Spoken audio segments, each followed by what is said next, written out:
It was supposed to.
Hey, I hope that worked.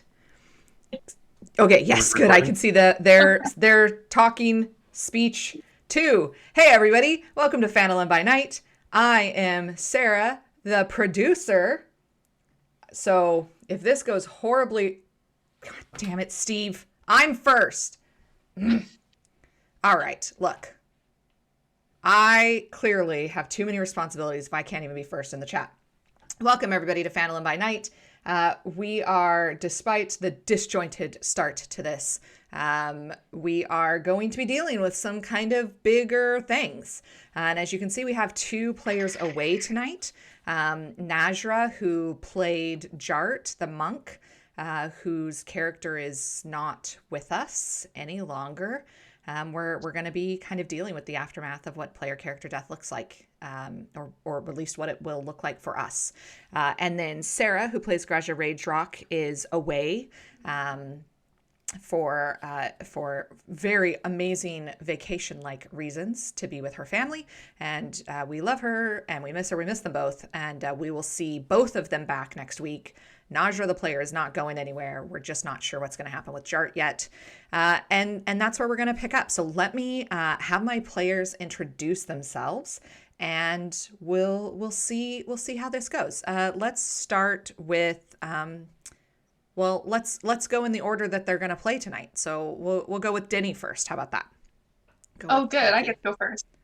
Hi, everybody. Nikki here. I'll be playing Denny, the Tiefly Bard, and I'll be telling you all about some deep lore in Denny's past tonight, so we'll find that out. Fantastic. And Amanda? I'm Amanda. I play Whimsy, he, they, and we're going to be delving into some of Whimsy's backstory, possibly how he ended up being a warlock. Didn't want to be. And Sean? Hey guys, I'm Sean. I'll be playing Nine, the human paladin, and we'll see kind of a little bit about his backstory. And finally, Mike? Hi, Mike. I'll be playing Sangane, who has no backstory. It's true. Yeah. It's true. Well, there is absolutely a backstory. Let's be clear. There is a backstory. Yep. You just don't know what that is. Don't know what, yeah. As the player and the character, you don't necessarily know what that full backstory is.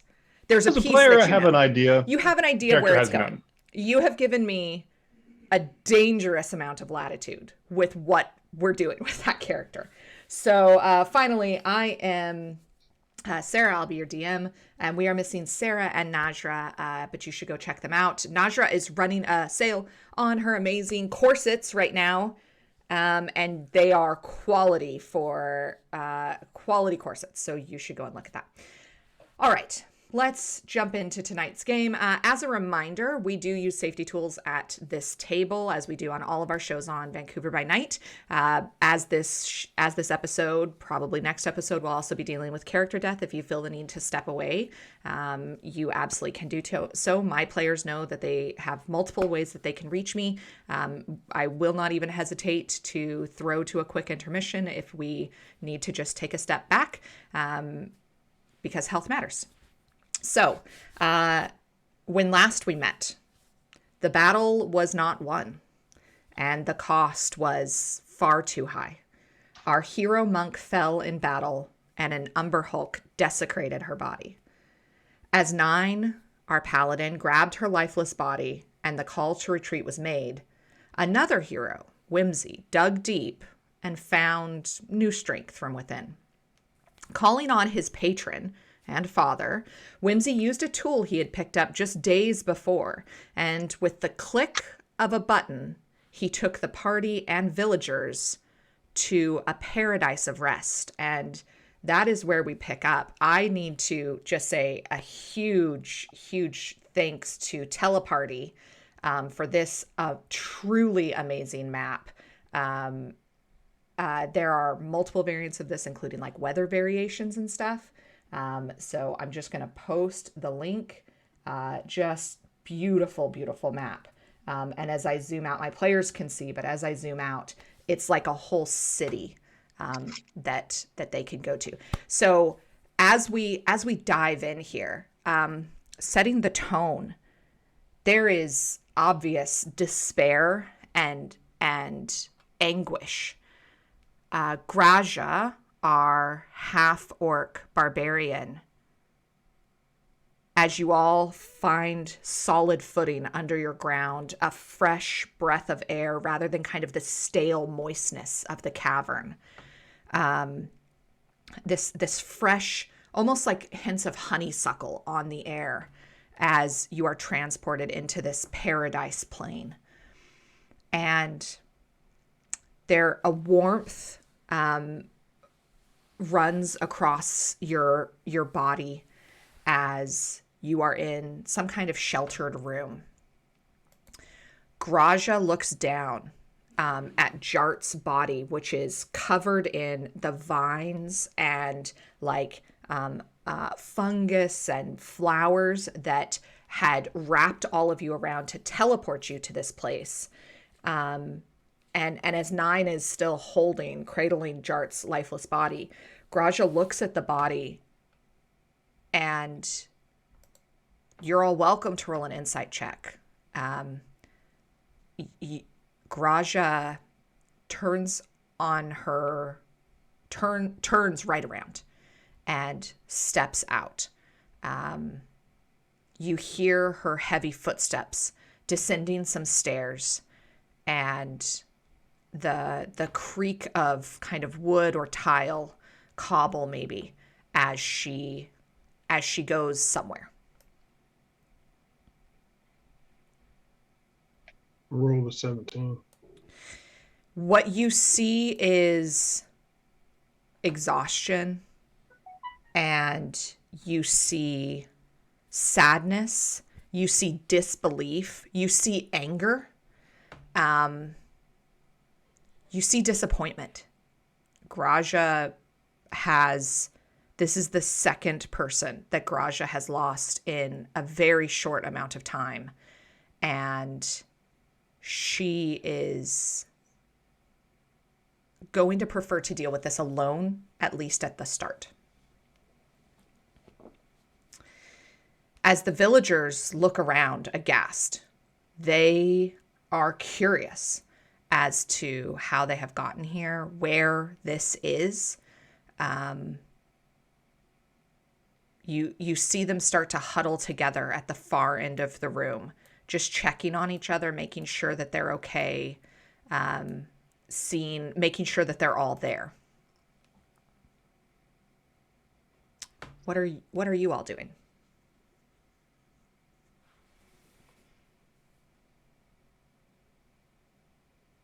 I think Denny at this point would kind of, with a bit of resignation, kind of pull himself together a little bit and wander over to the villagers just to check in on them and see if they're all okay.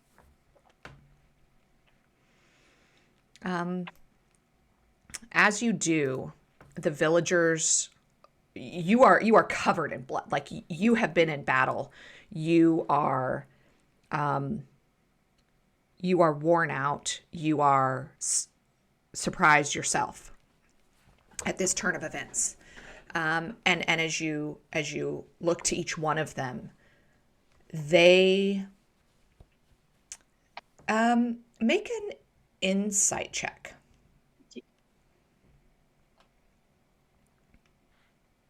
It's going to be a 9. It is hard in this moment to, even though your care and your concern is to look after others and to make sure that they're okay, they take a few steps hesitantly back from you. They are glad to not be in the cave, but they don't know that this situation is necessarily any better. And they say, the basic things that you would expect. Where are we? What happened? And one of them is kind of looking over your shoulder. Is she all right? Pointing at the body cradled in Nine's arms. Then he's going to look behind him, sigh very heavily and go, "No, she's not, but I'm glad to see that you are. You're safe. You don't have to worry. We're not here to hurt you. We went in to save you. So I'm glad that you're all right. If you need anything, just let one of us know, please. We'll try and figure out what our next step's going to be in the meantime." Do you know what this place is? Where did the other one go? That's a good question. Whimsy, what is this? What's going on here? A safe haven. It's Whimsy sort of stutters because he's never been here himself before either, but he knows of it. He's like, it's a subsection of the Feywild, a safe place to rest and regroup and just he sighs, glancing back at Jart, and he's like, and just recover, hopefully. I think Nine being just exhausted, still holding Jart, would kind of like move over by one of the benches and just kind of sit down, still holding Jart. Just, I don't know, just trying to get off his feet for a second. There is there is a nice kind of bench, and you've got some space to lay Jart's body there beside you. If Nine would like to, I don't know, would Nine continue to hold her? Nine would sit down on the bench, but he would still have her in his arms. So. And you do so, and just take a few moments of just kind of silent contemplation. Whimsy. There is a familiarity, but almost as if like you asked a child to draw out their home. Some of the functionality that a child wouldn't necessarily be paying attention to is missing, but this is clearly the place where you grew up. If not totally, there isn't necessarily like a stove but there is a kitchen area that is stocked with, or you can imagine like this particular room that you're in was your bedroom. It's fairly clear in terms of what there is. And if this was your spire, if this was your room, then there are other buildings in the tower, in the tree itself, that have a food, like a place where everybody can eat, a dining hall and a kitchen.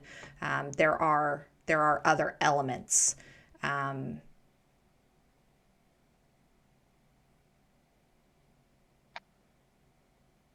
If you want to share that information, you don't have to. Yeah. After glancing back at Jart's body for a second, he takes a deep breath and he's like, "This is a safe spot based on my remembrance of my childhood home. So it is safe. It is, don't touch my stuff." He takes Denny another deep immediately breath. touches some of their stuff. He takes another deep breath, sort of remembers himself, and says, "Eat, drink, enjoy yourself with no obligation. Partake of my goods. You are my guests." He actually remembered to do the proper say. "You're not beholden to me if you eat my food." Ooh, okay. Remembering his manners. I think there's a catch. He's Fey now. He's he There already knows our is. names. There is absolutely like a subtle shift that you see Whimsy kind of almost straighten up a little bit, and there is a formality to Whimsy that you haven't always noticed before. For those of you, let's see, who would it have been? Denny and Sangane, I think. Denny, were you at? Yeah. You guys fought in the tournament. Yeah. You remember seeing Denny up on the pedestal where all the observers were, and how formal Whimsy looked when he was standing next to his dad. There is a touch of that now in this place. And as you're physically touching Whimsy's stuff, as you reach your hand out, what you touch is super awkward looking drawing illustration of Whimsy next to a guy who says that he's his dad. There is some family resemblance if you're looking, with a critical eye. And but it's like awkward, like con arm, like hover hand style, like the dad isn't fully embracing. And again, this may be a little bit more about Whimsy's remembrance of the space where he grew up, rather than what the actual photo or drawing or illustration would be. But there is a very clear awkwardness. So as you kind of move your hand away, you see that underneath. Sangane, what are you up to? I'm watching 9. And as he for want of a better term, doesn't relinquish Jart, I go over. You need to rest too,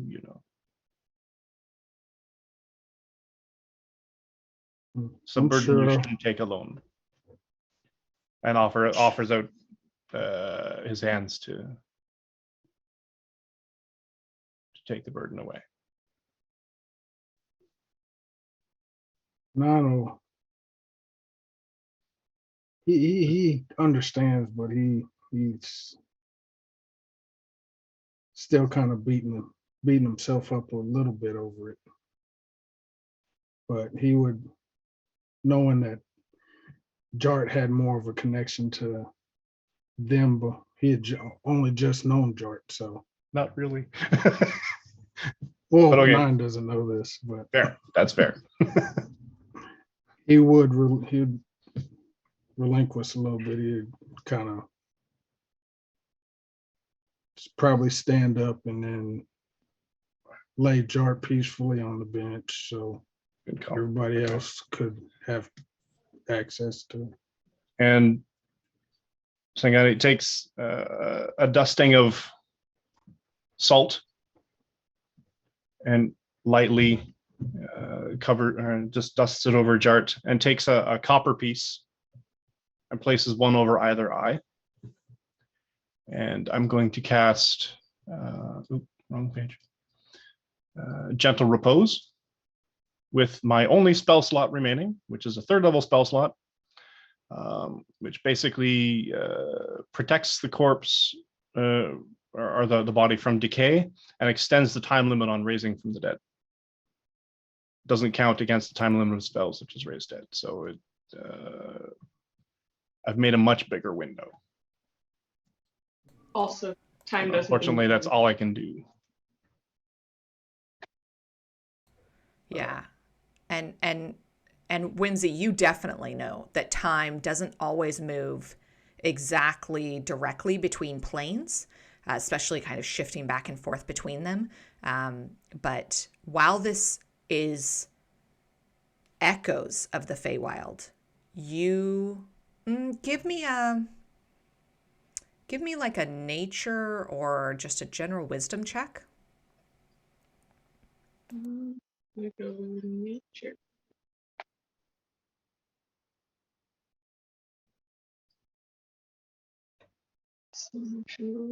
Nope, I've not heard a lot about this. 11. 11's not bad. As you're just kind of taking a few breaths and looking around and looking to see what's in your room, you realize that you hear, there's that little frog that lives in this part of the Feywild that you love hearing it kind of chirp and ribbit at night. And then there's that super annoying bird that's like super shrill and like multiple like beep, beep, beep, beep, like almost like a car alarm. Like it's super annoying. You don't hear the super annoying bird. What you hear is like a chorus of the frogs.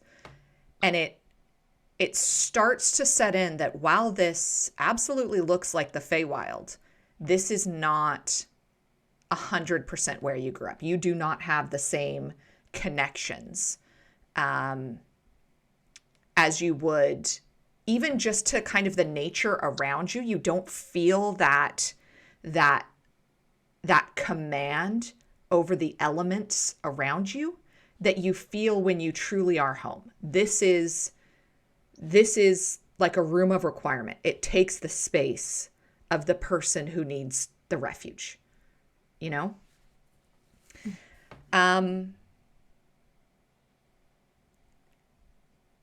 As you guys have time now for all of the rush and the hurry and the demand that had been happening seconds ago, for the devastation, and you're all hurt. None of you are looking great. You have space to stay together if you wish, spread out. The villagers kind of start to understand that, especially after hearing Whimsy's very generous offer of hospitality, they kind of, bundle together and talks amongst themselves and decide that as a group, they are going to go just kind of get out of your hair. They would like to also just have some time to kind of decompress and figure out. They do ask that you please don't leave without them. Don't abandon us here. Yeah, they don't totally understand what here is. But the four of you are left alone in this room. Denny, we'll start with you. All Does, right. does Denny Denny is going stay? to. I think Denny is going to glance around at everybody and look down at himself, realize what a condition that he's in and how that's not okay. This is not how Denny wants to present himself. He needs to, even if his mind isn't really okay with where he is, he feels like once he brings himself together on the outside, maybe it'll feel a little bit better inside. So he's going to quickly cast a couple of cantrips on himself. I have mend, so I'm just gonna make sure all the holes in my cloak and my traveling clothes are in okay shape, and then I'm gonna head out of here and try and figure out what my next step's gonna be. See if I can maybe find a place to wash my clothes, because the blood is making me feel some weird feelings and I don't like it. So Denny's gonna wander off. There are four, as you kind of wander around this tree. I'll zoom out so that the audience can see the whole map. As you wander, isn't this a beautiful map? Like truly incredible. That's really nice. I go play with the cat. As you wander out, you see that there are several other structures. There are 4 other rooms that have beds, tables. They come fully stocked. This appears that a family unit, Whimsy's family unit maybe, lived here at some point, or does live here actually, in whatever the real place is. There are numerous pathways out of the village too, but if you try to get too far out that way, there is almost like a barrier that prevents you from leaving. You're first. You can pick any of the rooms that you would like to go to. I think Denny's just gonna go stand over here and look at this tree, stare at the water for a little bit, and he's just gonna think back about how the last time he experienced a death like this strongly, this emotionally, was when his grandmother died, and how that messed him up for a while. And just kind of remember about how when he was young, he wasn't very close to his parents, but because they were always busy doing work and off traveling to sell their wares. But his grandmother was very close with him, and she was always a very stylish, put together woman. She always had the fanciest clothes. She always matched. She always wore like crazy patterns, just like all leopard print for no reason. Who wears all leopard print? She does. And she really instilled in Denny his love of fashion and finery. And she taught him to sew while she was sick in bed. And she also tried to teach Denny knitting, but he stabbed himself too many times with the needles, so he quickly gave that up because he's just an absolute mess, just kind of in general.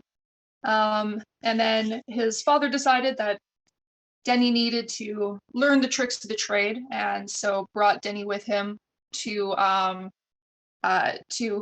travel to sell some stuff. And when he was gone, his grandmother passed away. And when Denny got back and saw that he missed his chance to say goodbye, just kind of never really forgave himself for that, and kind of compartmentalized it. And he doesn't really know how to deal properly with death and with losing a loved one, because she was basically the only one that he's ever lost in his life. And whenever he's faced with something like that, he just kind of immediately turns to humor instead and just tries to ignore all of those bad feelings and just think about, well, if I can't let people know I'm feeling bad, because then they'll feel bad. So if I'm feeling okay and I make myself think that I'm okay, maybe they'll feel okay too. And Denny's really struggling with that level right now within himself too. As you sit by this pool, you hear the calming sounds as the fountain is dripping, pouring water behind you. The braziers give a gentle glow that are nothing compared to looking up in the boughs of this tree as these beautiful, like almost like water bubble globules of silvery purple light float and move around the tree itself. The tree has these vibrant colors, and there is a distinct, like warm, almost spicy cinnamon, like you like your coffee, tea, like a cinnamon smell in the morning. And then another smell catches you. You know that soup that your grandma made, the one with the beans that was just the right amount of like spice and cream and tomato. You smell it so clearly right now. And as you're sitting there on these steps, a little tray appears with soup and the little like Denny's family is not Ritz cracker soup kind of people. Do you know what I'm talking? This is homemade like brioche bun for dipping. This is beautifully crusted with the exact lines, like the little family initial that was carved into the top as these buns fluffed up and baked. The initial would show up. And this amazing comfort meal appears right before you. And a voice. And you hear your grandmother's voice as, in her most fabulous way, she says, "Well, I see that you're not doing as well as your clothes would make. Fashionable outfit. We love this. We love this. And good on you for making it look like you're holding it together. But you and I both know differently. So what's going on?" Well, this is the second person I've lost on this trip. It's just getting a little hard to deal with. I'm not sure what I should do.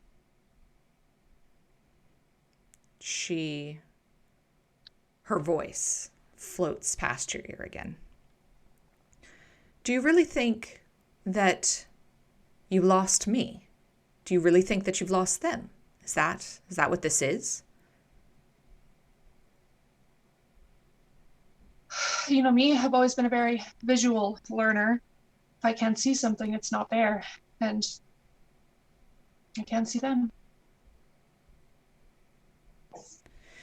You hear almost as if somebody is tracing the jewelry and the chains that you ornately wrap your horns with, and almost as if your grandma is tracing her finger along them. And she says, "Darling, our very heritage shows you that the end is never quite the end, that there's always more. Do you miss this person so much? Do you miss these people? Do you miss me so much that you're going to just isolate yourself, that you're going to just go on pretending like everything is normal? Do you think that honors any of us?" I don't know. I don't know what else to do.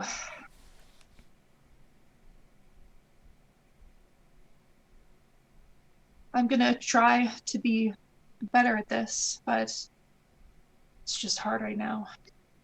What exactly do you think you did wrong?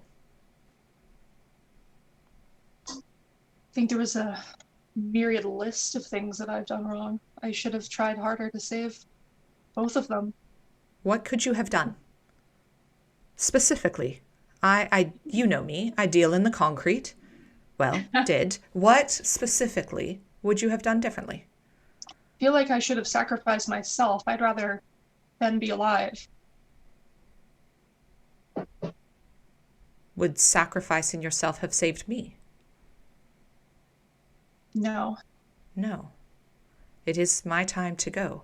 And in their times, they had a friend by their side, not just any friend, the finest, the most rakishly handsome, the most debonair friend that they could have had by their side.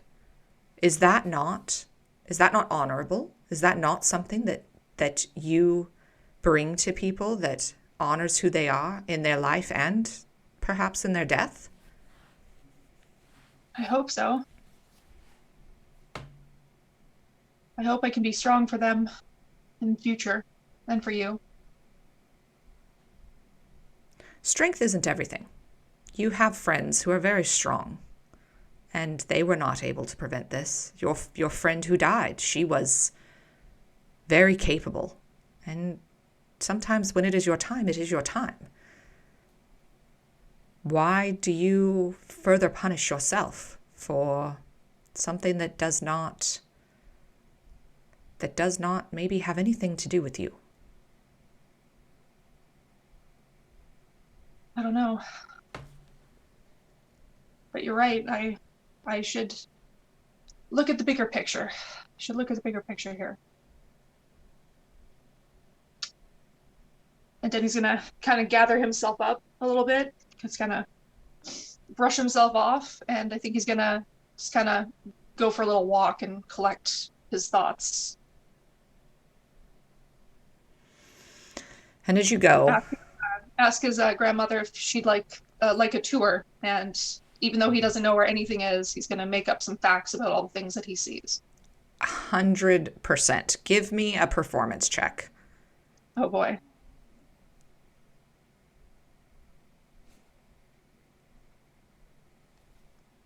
It's a 13.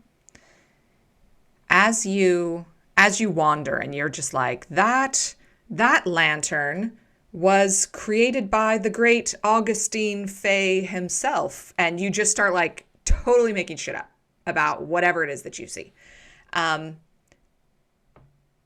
You hear the medicine for your heart laugh of your grandma as you carry on.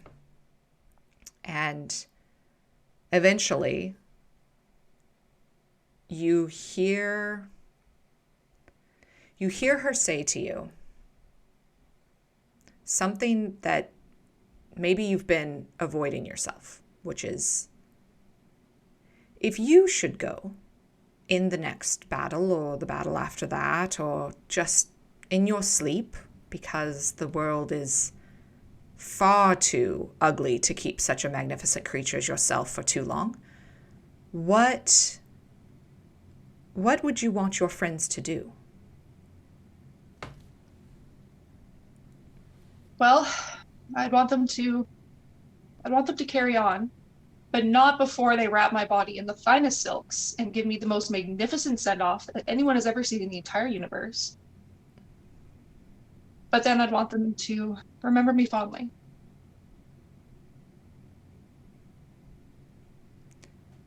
And immediately a flump of silk and taffeta and satin in every color of the rainbow.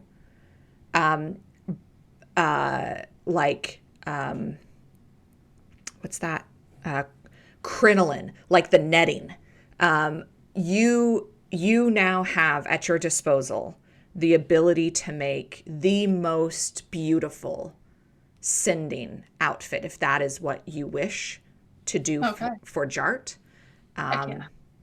And every color. And as you go to like start pulling baubles and tassels and closures and gold that can be, gold thread and silver thread. There is this one fiber that's almost black, and it's got this very very rough texture to it that as you touch it, it's like one of those glitter pillows, when you rub it this way, it's like silver. When you rub it that way, it's blue. As you touch it, it burns bright orange under your fingers. And you have at your disposal the ability to make whatever you would like for Jart. Okay. And Yeah, Denny's definitely gonna get to work on that. I'll give you some time to think. Okay. And we'll go over to Whimsy himself. Whimsy, as you're in this room, actually, I said Whimsy, but I lied. Sorry. Sangane. Denny has left. You have cast Gentle Repose, buying some time for Jart, for whatever your future plans are, but you are out of spell slots. You are, and I am you're beat hurt. the fuck up. Yes, you're not looking good. As you kind of stand back up after casting your last spell, you catch sight of, unsurprisingly, mirrors everywhere. And you see something in the mirror.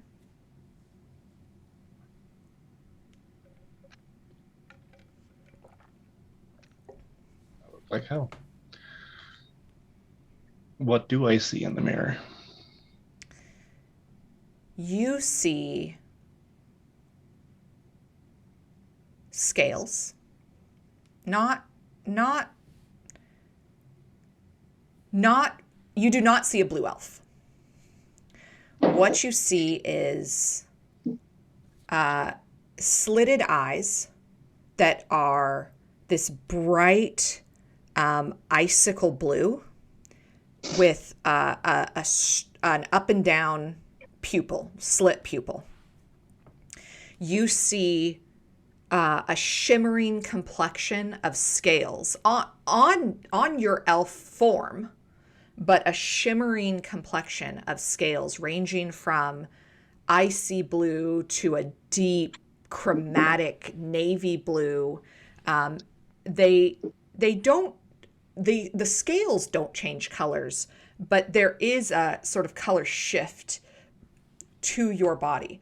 And even as you kind of lift your hand, looking at your hand, you see your hand, pale blue elf, moon elf kind of color. Looking at the palm of your hand, the reflection of the palm of your hand in the mirror, you see these scales. You see great fingers, claws stretch out.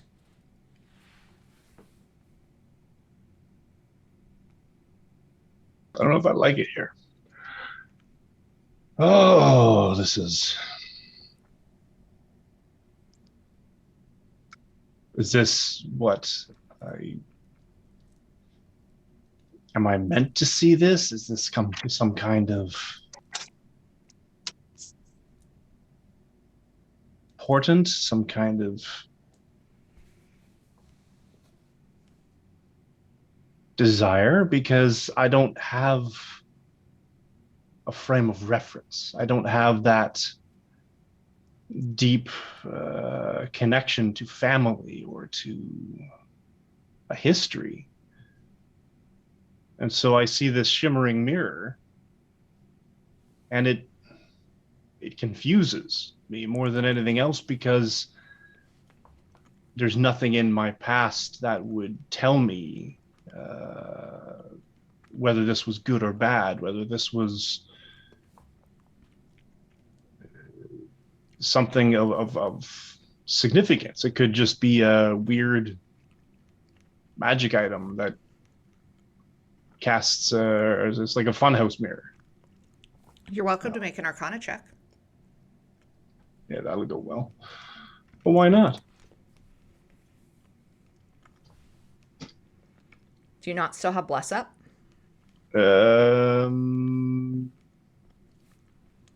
I don't think it would last this long. I think it's been longer than a minute. Okay. So I got a solid 10. Hey. The mirror seems fine. And you don't think it's like stress or exhaustion. It doesn't seem like a hallucination. Do I see the wounds and the my general beat upness, or is that sort of eclipsed by the scales as well? No. You're the reflection in the mirror is that you're How close do you look? Right up to the mirror. You get right up to it. Touch the mirror. It sucks you. No, never touch a mirror, especially not in the Feywild. What the hell, people? This is step one.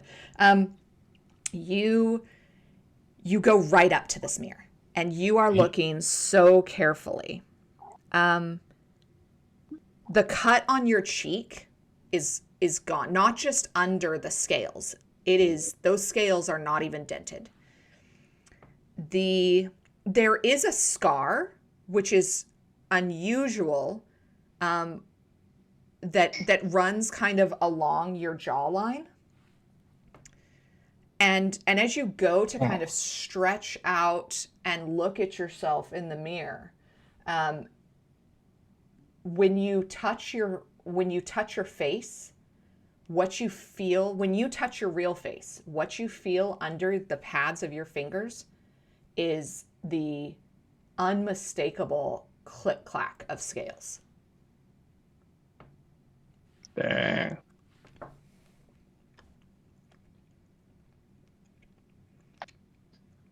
So half in his head. So what's this about then?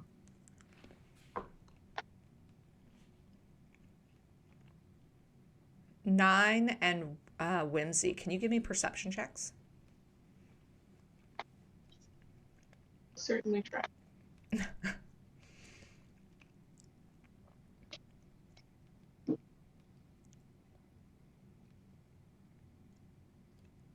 That's an 18. Oof. Nice. 15. You both are watching Sangane very carefully. Pantomime his mirror. Because he has just cast some kind of spell on Jart's body.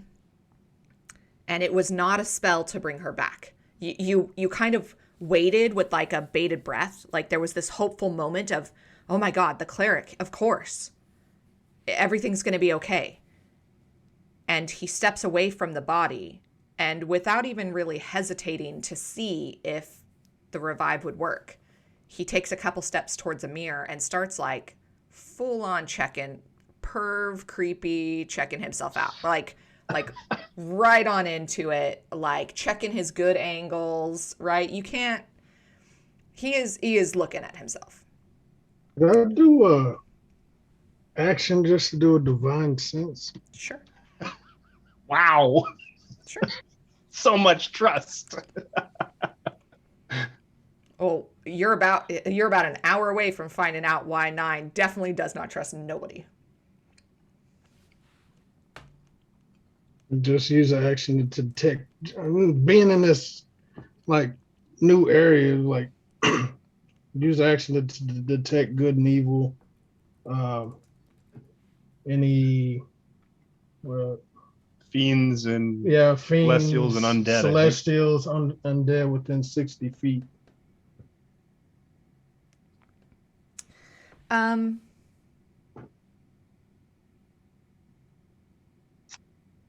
Interestingly, keep reading the rest of that spell. Uh-oh. Undead with 60 feet. That is not behind total cover. Says you can use this feature 4 times per long rest. And what I see when I look at that spell is the next sentence says, within the same radius, you also detect the presence of any place or object that has been consecrated or desecrated, as with the Hallow spell. Oh, I was reading the little piece. I didn't see the big. Oh. No, that's okay. As you're looking at Sangane, he is not a celestial, a fiend. No. I'm relieved. He's not undead. He's not undead? He's not a zombie or a reanimated corpse. Okay. But that is not the most disconcerting thing. Oh. His whole aura is desecrated. Everything about him is wrong.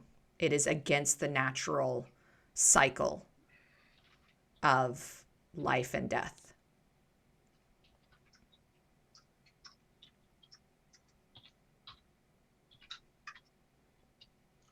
I think 9 would just be very leery of just Sangani right now.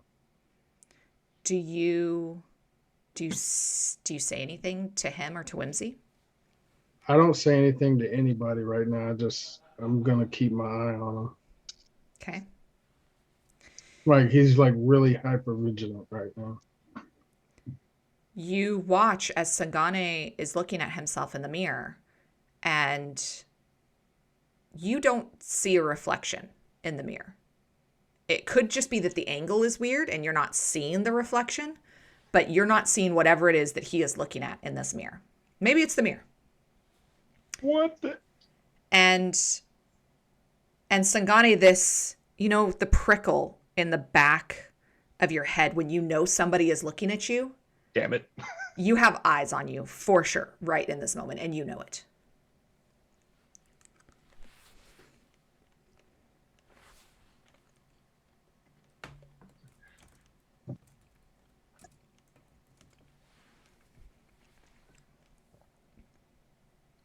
Looking out of the corner of his eyes.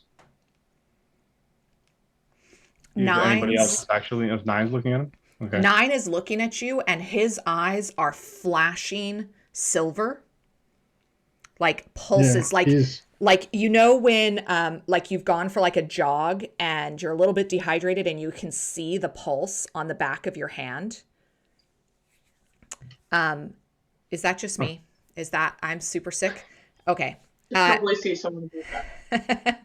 You can see like the pulse of his heartbeat in these silver flashes in his eyes. 9. Yeah. Come here for a second. Stand with me here. What do you see in the mirror? Do you go stand next to him? I go stand a little bit to the side of him. Go back. Yeah, I'm walking over, but I'm not like standing like, oh, buddy, right, shoulder to shoulder. But Okay. yeah, 9 would walk up and he's like, to be honest, I see nothing.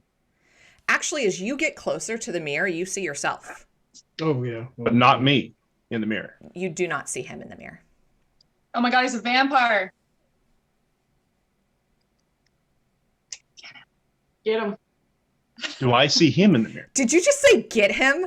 I am not dealing with I am not doing TPK in the we're trying to deal with our psychological trauma episode. Unbelievable. Get him. No, it's gonna be fine. Just we're good. Do I see 9 in the mirror Yep. You see both of you. standing behind me? Yeah, you see both of you. But he. Johnny, what's going on, friend? Do you see me? I see me. There's no reflection of you.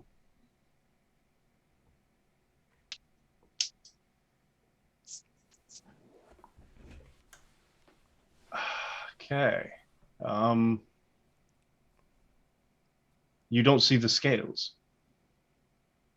I see my reflection.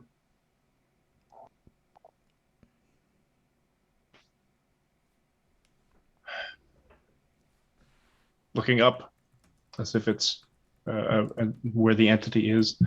What is going on? Who are you talking to? The ceiling.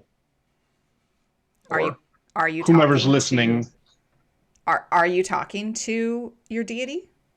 Or are you asking the universe? Essentially the universe, kind of aiming it at the deity, half expecting her to toss me some, intolerant sass and then leave me asking more questions. You hear a voice that you've heard before. This very gregarious voice of a velvet and silk robed fae as as Whimsy's father responds to you. And he says, "So, my son, you've brought friends to, I guess, our family home. This is unusual, but I'll allow it. You there, the freaky one, what is it that you are looking for?"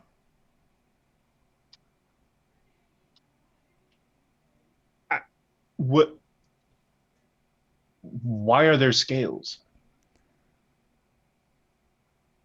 Is this a joke? Are you really asking? Yes. Why can he not see me in the reflection? Why can I see him, but he not me? Why are there scales? Well, do you want to know the scale thing or why he can't see you? Those are very separate questions. I'm a single demand fae. Scales. Why are there scales? Because you have scales. That seemed very easy. That was a waste of a question. Okay, I'll let you ask the other one. Go ahead. Is this an enchanted mirror? Why can Nine not see me? Why am I only visible to myself? Because you are not who you are.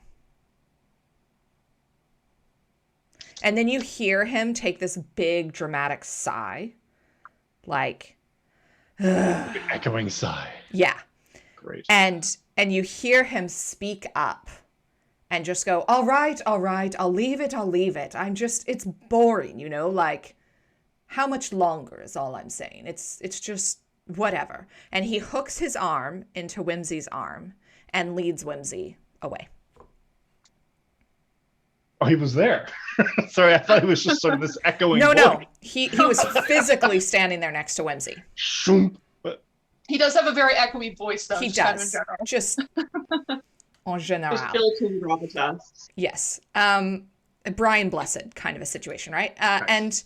And as he hooks your arm, Whimsy, and he takes you out the room and down the steps. And he walks you over to kind of the nursery where there was, the children that were hired to kind of be your friends and, whipping boy almost style, right? He walks you over to that area. And it's, poignant or not, that is where you are. Oh, the kitty. Nice. And he says, "So, my son, you've survived. I'm so proud. Wonderful job. What do you think? Why did you choose this? I would have gone more, tropical beach maybe, but I mean, look, it's our home. I have to say that does bring a little tear to my eye. What's going on for you, darling? How did you let things get so bad back there?" It's not what I thought it would be. Adventuring. It's not like the stories I remember. Well, no, darling, they were stories. They're not. You left because you thought that would be the journey.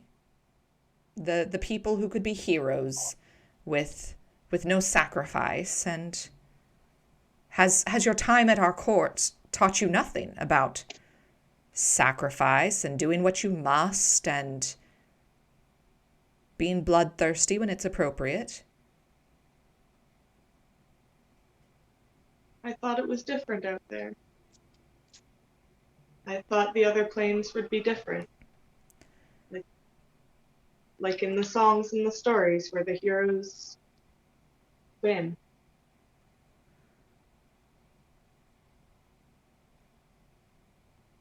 And do you not feel like you've won? You're not dead. Most of your friends are fine. You saved the villages. Is this not winning to you? Jart didn't win. The Genasi. Yes, well, their lives are short anyway. Velen didn't win. The blue one. And he looks deeply confused. Our first friend who died. Not died. 2.5 days into the journey. Not died. Not died. Did not die. He died. We buried him, like we sent him down the river. Oh, God. Are we going to argue about everything? You've been home for like 20 minutes. Look, yes, technically he died, but, then he wasn't. That's what he does. Like, it's been millennia now. He's nearly as old as I am. Whimsy looks well and thoroughly confused. He's like, but Velen was a genasi too. Short life, right? Well, as a you just said genasi. Short lifespan. Yes, as a genasi. But that's, You remember so many stories, but you don't remember this one.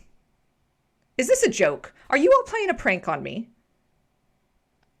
I don't think I have the mental faculties for that. He sits down on the bed across from you. And he takes a deep sigh. And for the first time, you see his brow kind of furrow and a real look of concern come across his face. And he says, "My boy, I have never been more proud of you. It was not a decision that I made, and I would prefer for you to come home, but you decided you wanted something. You went out. You've had an adventure. Numerous, I'd say, by the quite filthy." He snaps, and your clothes prestidigitate, and the blood goes flying off of them. This better, at least.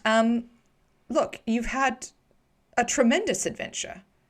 You've saved people. You've changed the course of the one boy's life, and he kind of flicks his wrist, and in kind of the fey smoke that he, almost like a druid cantrip, crafts out of this fey smoke, you see the face of the boy from Phandalin that you spoke to convince him to leave the Red Brands and go back to his family. He says, "You've done a tremendous amount of good in that world of those most boring people, and you've taken care of them. You've truly cared for them as though they were important. I don't see why you're not getting the joy out of this that you thought that you would." The stories never focus on the losses. And he just sort of looks at his hands in his lap and he's like, I just didn't expect I wouldn't be as good at it as the stories tell. The stories don't talk about losing friends in battle or due to stupid mistakes. They don't talk about the times where your blade misses its mark. It's the heroic strokes. And he sighs and sort of picks up a toy soldier he's got lying around and sort of plays with it on his leg for a second. He's like, I thought it would be different.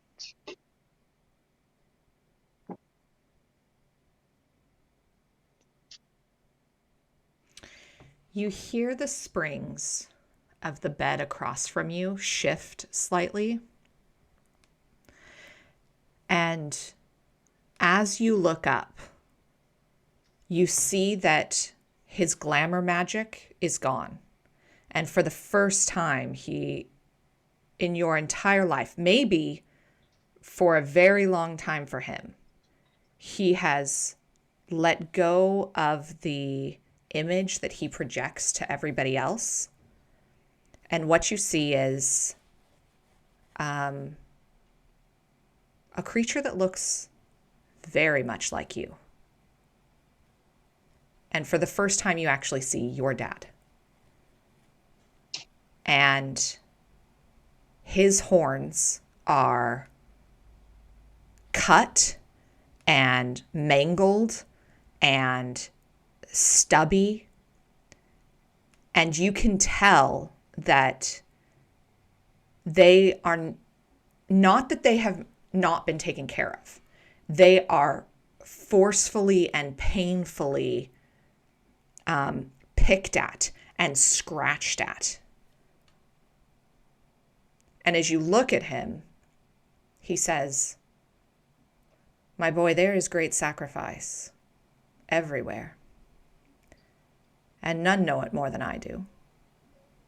This world, the real one of this, is no easier place. And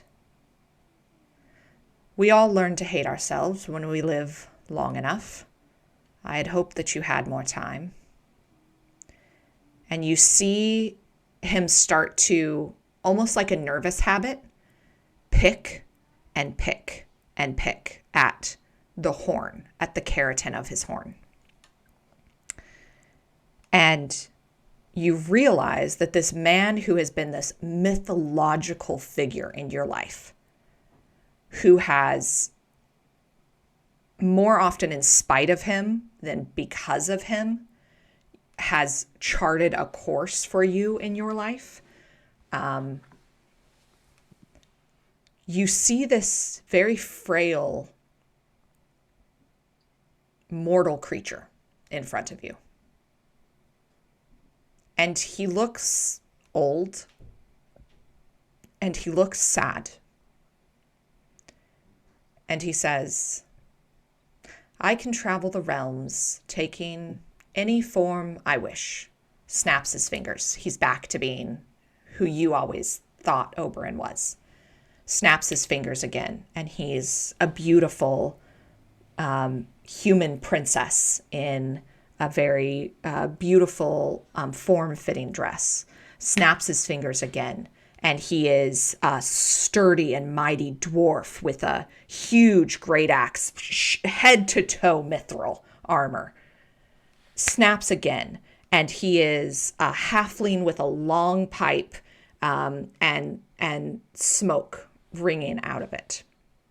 Snaps again, and he is a little boy, covered in head to toe scars, clutching the back of his neck. And he says, "I can be anybody I wish, except for myself. And you, my boy, you have gone out and tried to figure out who you are and how to actually be happy. This is something I have never been brave enough to try. You've come here to mourn, and that's understandable. There are people who we lose in life that we shouldn't, to put it plainly. But you have done some remarkable things. And if the journey is not what you thought that it was, then you're welcome to come home. But you should do it with your head held high. Because you, my boy, are the pride of my court."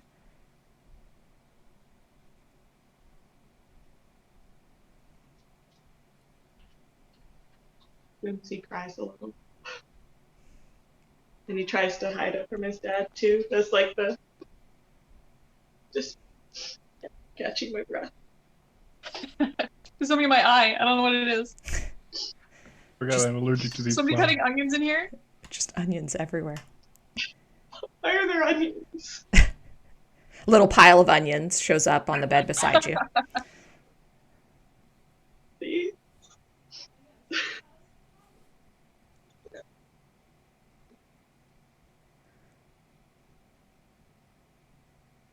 Whimsy looks up at Oberyn, trying to remember his actual form with the horns.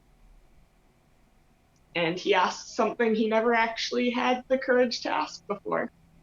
He asks if Oberon's actually his father, not just the one who traded for him as a kid. It's like, are you my father then?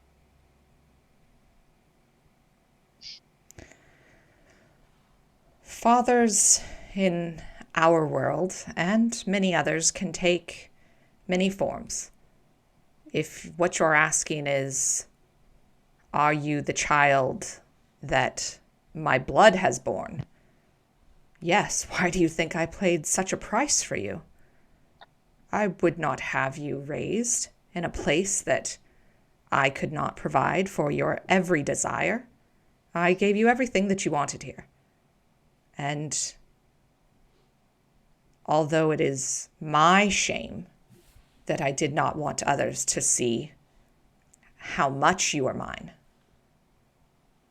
that should not reflect on you. That's mine to bear. You are my son, of course. I'm sorry that you've ever doubted it.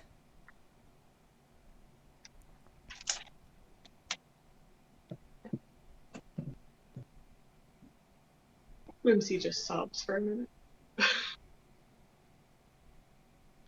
And he just sits there quietly. He doesn't necessarily come over to comfort you. You are far more courageous than he has been in his life. And in this moment, he is intimidated because he does not know how to support you in the way that you deserve. And the thought occurs to him that perhaps it is not just in this moment that he is letting you down, that it has been a lifetime.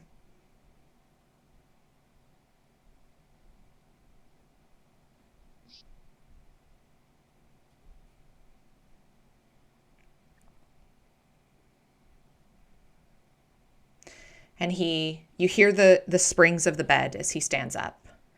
And he says, well, look, I'm not actually from here, and they're quite mad that I've said some things that I shouldn't. So I'm going to have to go and get into some fights. Come and see me in court when you can. I'm proud of you. And he gives you like an awkward like pat on your shoulder that is much, much more out of his discomfort, because he now is going to have to grapple with the fact that he has failed than it is in any way about you.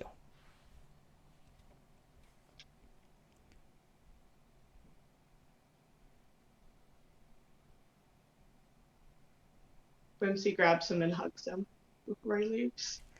He wraps you up in this hug and holds you so tight. And for a moment, your arms shift as he drops his glamour again, and who you're hugging is your actual dad. Just about your height, same color skin. His horns are picked away out of shame. But in many, many ways, it is very clear that he is your father. And you just hug. And he does not let go first.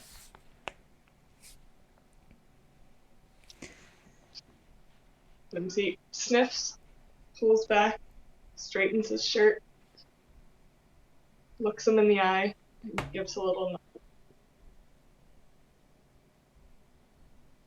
Thank you. He runs his hand tracing along your horn. And he says, I'll see you at home soon, right, my boy? I'll do my best. He nods, flicks his wrist, turning back into the Oberon that you remember so fondly, growing at least a foot. A foot this way, a couple feet maybe this way. And gathers his robes and cloaks around him and takes a few steps and vanishes from sight.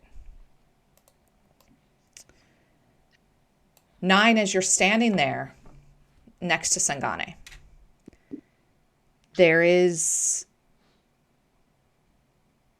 this moment of still quiet as Whimsy and his father have just walked away. And you look back at the mirror and you see yourself. You don't see Sangane.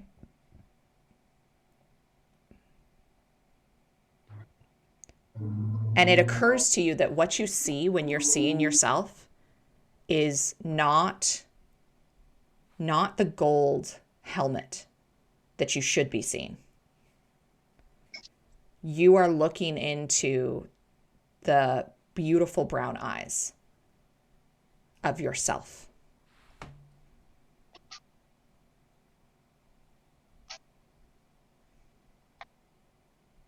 Yeah, Nine kind of he takes like a quick step back away from the mirror.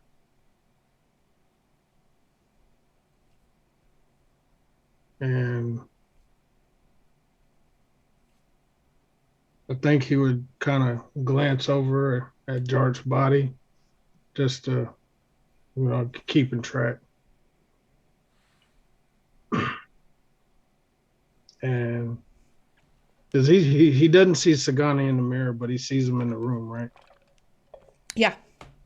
All right. After seeing that, stepping back, he'd look at Sangani and say, "I'll be back." And he would head up to find a place on the water's edge just to be by himself for a second. Denny, I'm just going to move you kind of over to where I picture the workshop, just a super fantastic tailor's workshop. And Nine will move you down here to by the water's edge, where Denny had sat not long ago. It's a good contemplating spot. I recommend it very highly. You see, Denny has scratched like a Yelp review into the wood of the bench. It's very, very inappropriate. What is he doing? Dang. 3 stars. What's the? Hey, we ain't been here 20 minutes and we already lost the deductible. Definitely not getting that security deposit back, for sure. You go and you sit by the water. As you go and step out of the doors of the house, your armor feels too big. And becomes heavier with every step down the stairs. Until at the bottom of the stairs, you are a child in adult armor and clothing.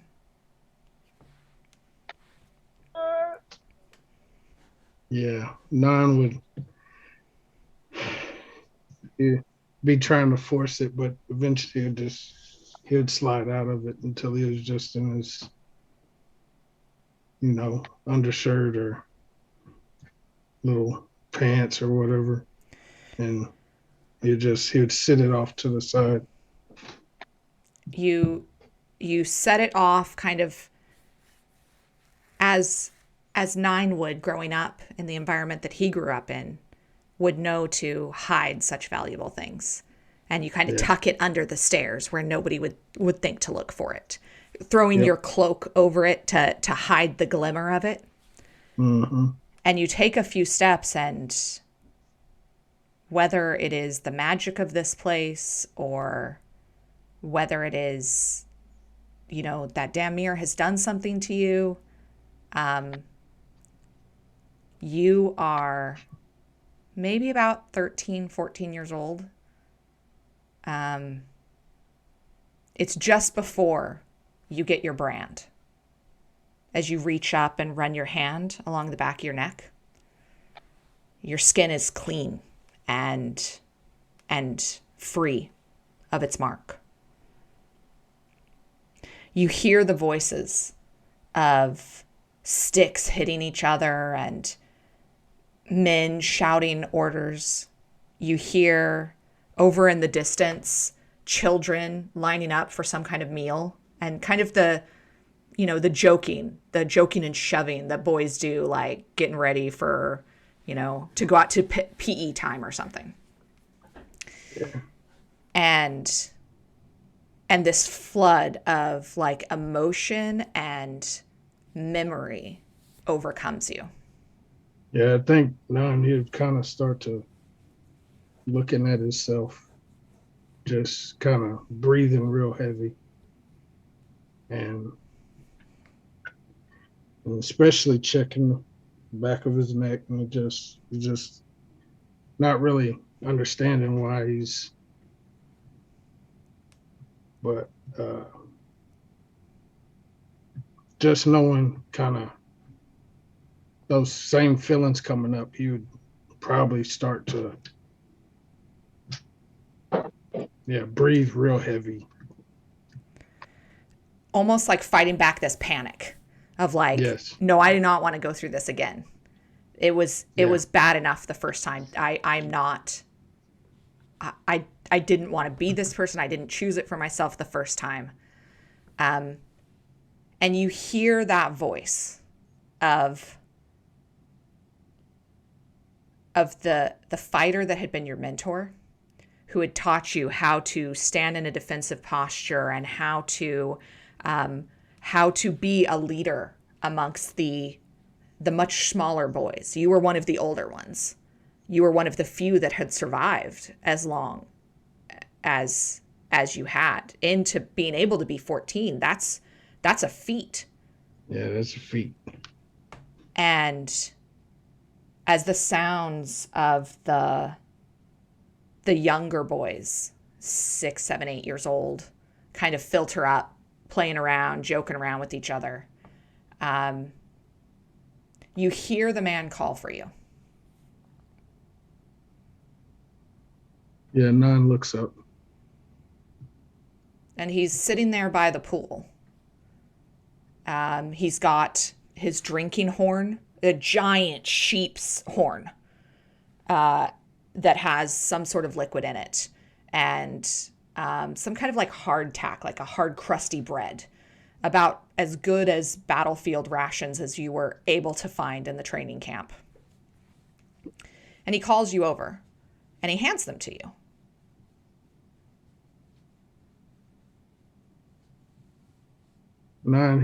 He'll take it. Look at it for a second, and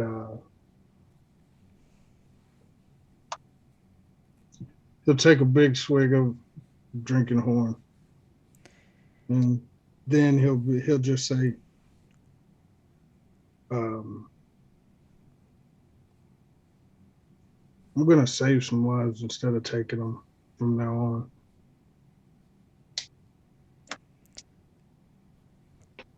The man sits quietly for a few minutes. He's kind of a man of few words at the best of times. A large part of who you have modeled yourself on, the better parts of him anyway. And he just nods gravely and taps the side of the wood next to him, invites you to sit. Yeah, 9, he'll sit down next to him. So, it's been a minute. You've grown. You've done good. Not what we trained you for, but something. So, why would you come back to this place?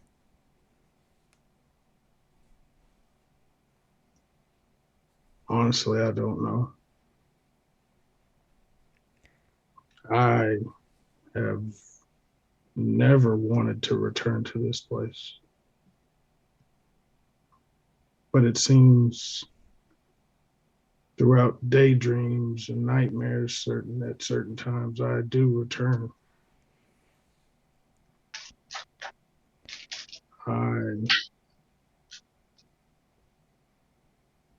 If I could never return, it it would still be too soon.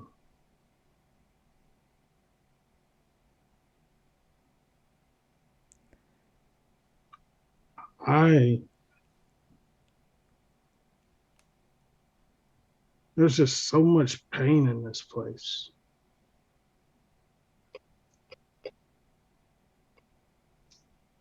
He looks around.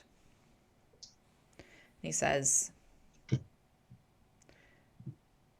pain means you're alive to feel it. And for better or for worse, if we would have left you in that village, you would have died like all the rest of them in pain, and then you would have been dead.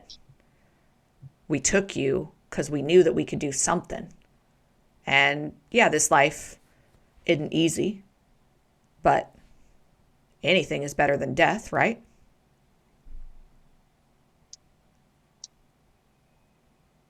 Death is the end. There's nothing after that. So living, even if it's in pain, that's better.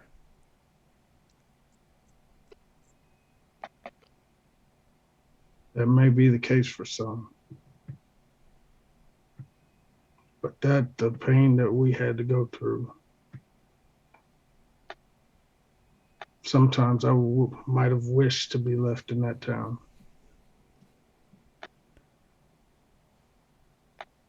I'm grateful for the skills that I've acquired. Maybe one day I can actually do some good with them.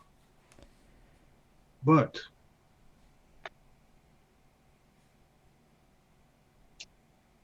what did I have to sacrifice to get this?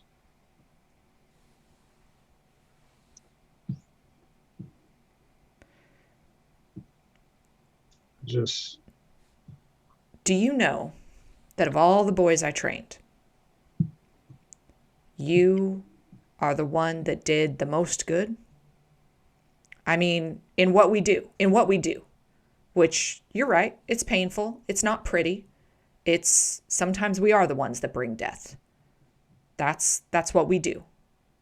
But, and he points, and you start to see at who he's pointing to, the boys, children that would be in your group that you were going to lead. And he says, not a one of them died before they hit 13. They lived. Most of them nearly made it to manhood. That's unheard of in what we do. Do you know how few of us that make it? I'm one of 3 of the 20 years that I was in training at the camp. I'm one of 3 men who made it. 18 from your time made it. That's incredible. And you made it so far that you were able to leave. And I'm not sure why. I don't get it, because you could be doing a lot better with us. You could be doing a lot more good if you came back to us. But you think you're going to do some good. You think you're going to do what you can. So why bring yourself back here? Why is this the place that you come to when you're feeling sad for yourself? Because I don't need your pity, and neither do they. Why is this the place you came when you felt bad?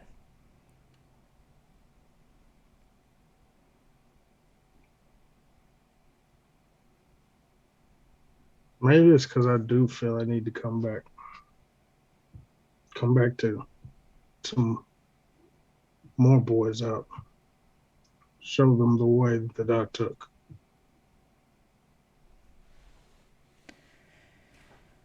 And what about those ones that you're with now?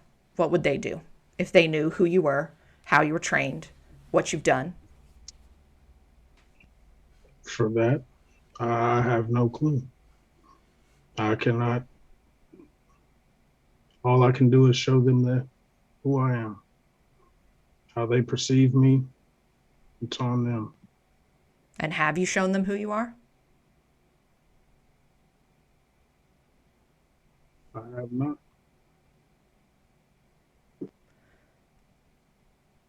So you aim to come back here, make me feel bad about saving your sorry behind and making you go through pain. But you're too ashamed of what you've been through to show them your scar? That scar is the mark of life. That's not nothing. And even you got religion now, got that big golden fella in the sky on your side. That's good for you. I'm real happy. But it's still not your job to save every other damn person on this planet or every other realm existing. You're doing what you can.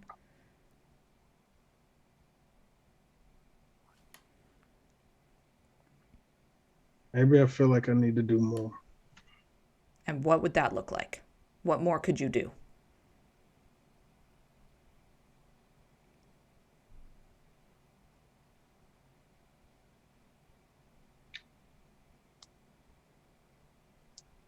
Just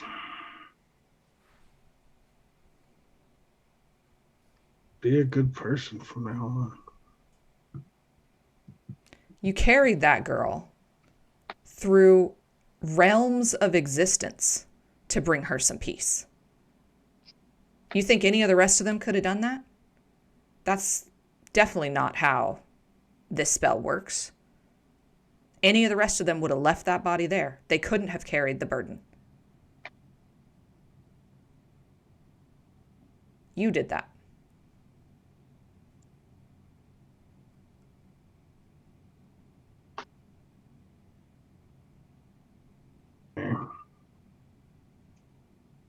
I did it because I felt it needed to be done. But to say they wouldn't have done the same. Oh, they would have tried. They would have tried. But they can't do what you can do. Nobody does what you can do. You're very special. Not by choice. But by circumstance. Some people, and he flicks his thumb back towards where Whimsy had walked away with his dad. Some people are born special. They get life handed to them on a silver platter. Some people are special because of the magics they can weave. And he flicks his hand over to where you can hear a sewing machine, like furiously making something. He says some people are special because their awfulness will not ever be forgot. And he points up at the room where Sangane is. And he goes, some people are special because of what they choose to do with their lives. You're choosing to do something special. That's not nothing. And whether or not you approve of us saving you and training you, you're special in part because of how we made you to be. And if you don't want that, then I don't know what to tell you, because that's where it comes from. The circumstances that you were raised into, that you had the fortune of living through. Well, I am going to take my misfortune and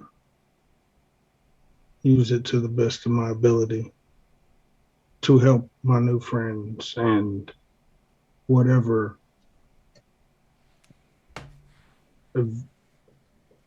comes next is just, I will render my aid to them. He shakes his head, and he is clearly frustrated. He goes, if you had the chance to not have that, and he kind of like grabs you by the back of the neck. If you had the chance to not have that, Would you take it?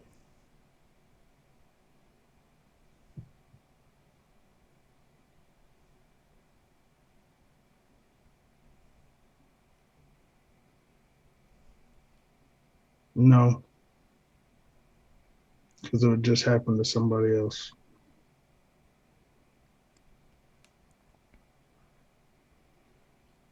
And he spits on the ground. He's fuming mad. He is angry. And he fundamentally cannot, maybe through his own trauma, the fact that he has lived to how old he is and had to cope with what he has had to cope through, and then was forced to train others. Like, he's so far down that path for himself that saving him or getting him to see, that's a very different journey. And he says, well, you keep helping people and I'll keep helping people. And maybe one day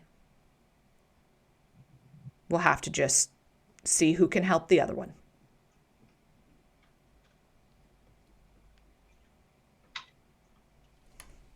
Yes, until then. And he stands up and yells, and the boys come and immediately form lines behind him.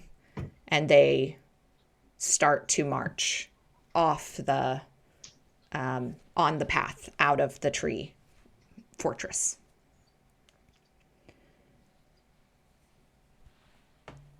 And you're just there by yourself for a few minutes.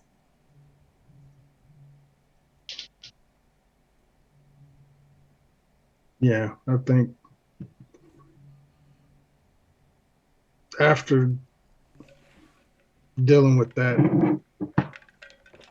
Nine would kind of sit down next to the water and just go into like a praying, like meditative state, just to kind of clear his head. And Is there anything that really stands out to Nine, or things that Nine is thinking of, asking for, replaying, hoping to receive, or Nine's just kind of maybe throwing some prayers up to Lathander and just to see if he is on the right path. Just, is he doing the right thing? Like, especially dealing with losing Jart during that fight, and now having this encounter with his old instructor. Just kind of try to get some type of reassurance. make a religion check for me. Oh, that's going to be awesome. Yeah.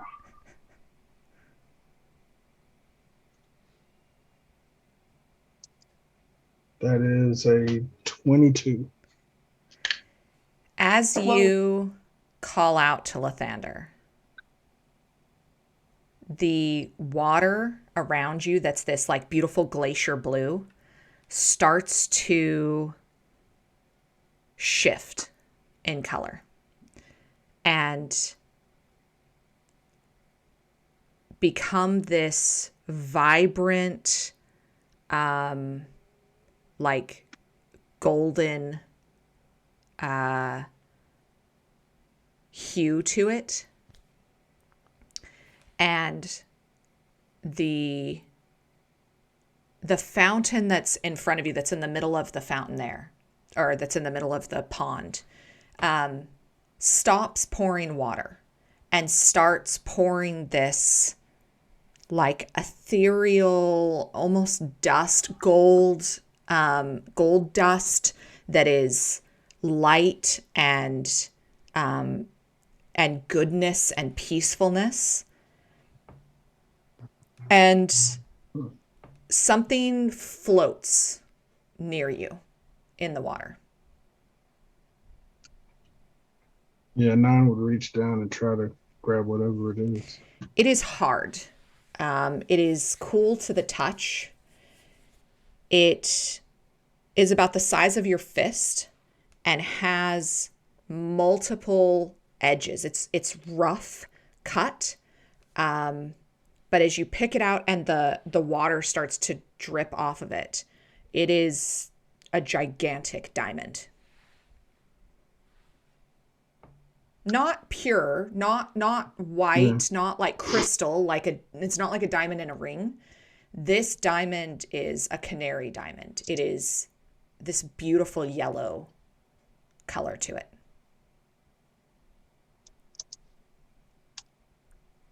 I guess 9 would like kind of just look at it, just not really knowing what it is. Um,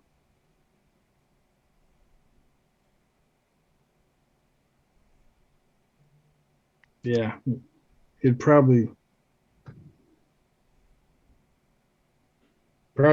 say to us, "What is this?" Like trying to get low to Lathander, like, "Hey, what are you trying to send me?"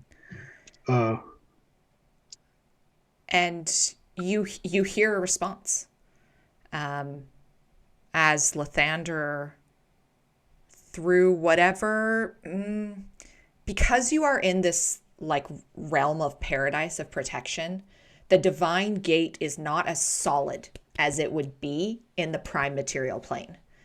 And you hear Lathander, sometimes it's, especially where you're from, it's sometimes whispers or it's the voice of someone else as like wisdom is spoken to your life, you know? yeah, This is clearly just Lathander speaking to you. And he says, you want to do some good and you want to do something wonderful. You want to preserve life. This is the cost. This is like a literal, not a metaphorical cost, a literal cost. This is the literal cost. Diamonds are what you use.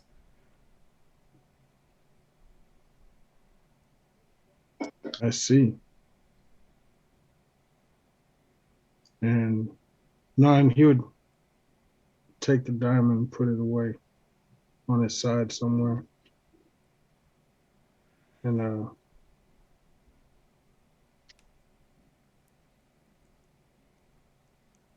he would, I guess, try to throw one more question out. He's like, he would,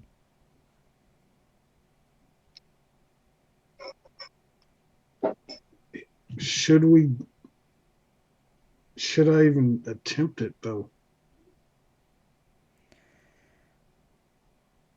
You know, Is she? she is not one of mine, so I can't ask her directly. But the soul must consent to the process. Do what you feel you need to do. And if she wants to return, that would be her choice. Isn't that the way in life? You're going to do the best you can do, and people will respond in the way that they'll respond. And it's not about them. It's always been about you. Did you do what you could do? That's all I've ever asked. Continue to do so. I know. And you feel like this very warm, like nurturing pat on your shoulder. And then you feel some warmth on the back of your neck. And he goes, when you're ready, let's talk about this. It's okay that you have an identifier, but when you're ready for a name, then we'll find you one befitting a man of your stature.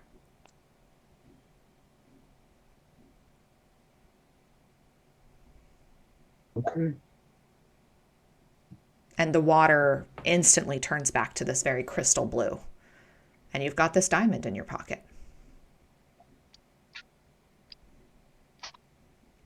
Yeah, 9 would probably go back over to his stuff. You're back Throw to his- being full sized. Yeah, 9 would go back over to his stuff and kind of, throw his stuff on, get his cloak back on, and make sure he had the diamond tucked away pretty safely. Mm-hmm. And he'd go back in the room where Sagani was and just kind of sit across the room, just sitting on the bench looking at Jart, trying to see what he's going to do. And so, not that there's ever really an evening in the fake Fey Wild. The faux Fey Wild, is that what we're calling it? Not that there's ever really an evening here, but the light turns to more of a dusky purple. And soon you hear the villagers calling for you. It seems that they've gone and found the kitchen and made a healthy meal. And although the dinner is somber, those of you that choose to eat it with the villagers can. Those of you who choose to partake alone can go and get your portion and go back to where you are. Denny, what are you doing? Denny does not have time to eat. Denny is very busy finishing up this beautiful cloak. So he's going to just stay and work. He's not even going to notice that things are going on. He's so focused on his task. It's very single-minded on his part, but he needs to finish it. He's got to conthart all over this cloak. And you work through as much time as you have. It could take hours, it could take days. Time is a weird soup in this place, and you don't get fatigued, and you do slowly start to gain your strength back. I think who how many hit points do you have, Denny? I have 26. Out of what's your max? 40 out of 42. Okay, Whimsy, where are you at? I don't think I fixed my points after I did my speed level because we had them set to manual, and I don't think I Right. adjusted them. But just So- roughly, where are you right now? Oh, apparently it was fixed. 27 out of 42. Okay, so about half. Sangane? I'm at 9. Max? 59. Ooh. 9? I'm at 20 of 52. It takes a couple of days for you each get I think it's like a hit point an hour. I think that's roughly how the Rod of Security works. You gain back about a hit point an hour, but time works differently. And whether you're all alone or being together, you have at least a couple of days. And it's at least a full 24-hour cycle before Graja comes back to camp. Some of you may have gone looking for her. She and Droop were nowhere to be found. About a day later, her and Droop come back. And they're quiet, a little bit withdrawn. Is there anything else that any of you would like to do before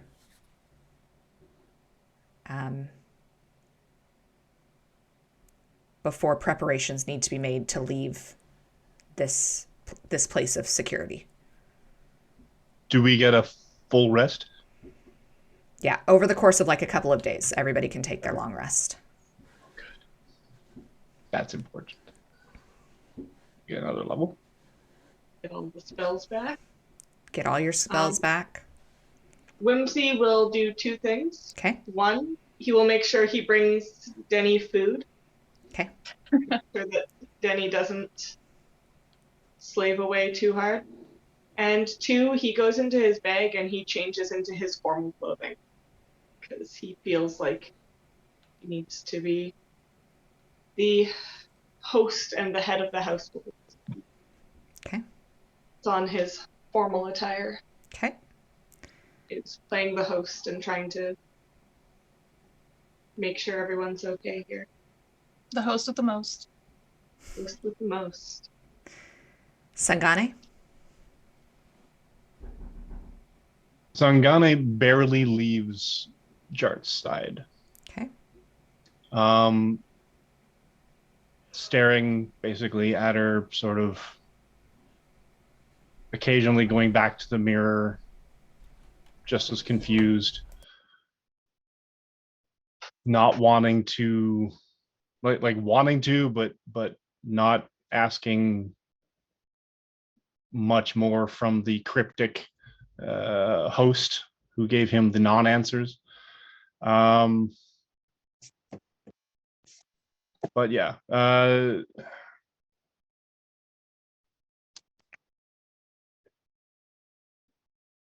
occasionally talking to her, and just sort of processing his own confusion and emotions over or the state that he's in, the lack of comprehension as to who he is or why he has no memories, and basically that he feels rudderless. He's lost now of all the party, and he regards each one differently.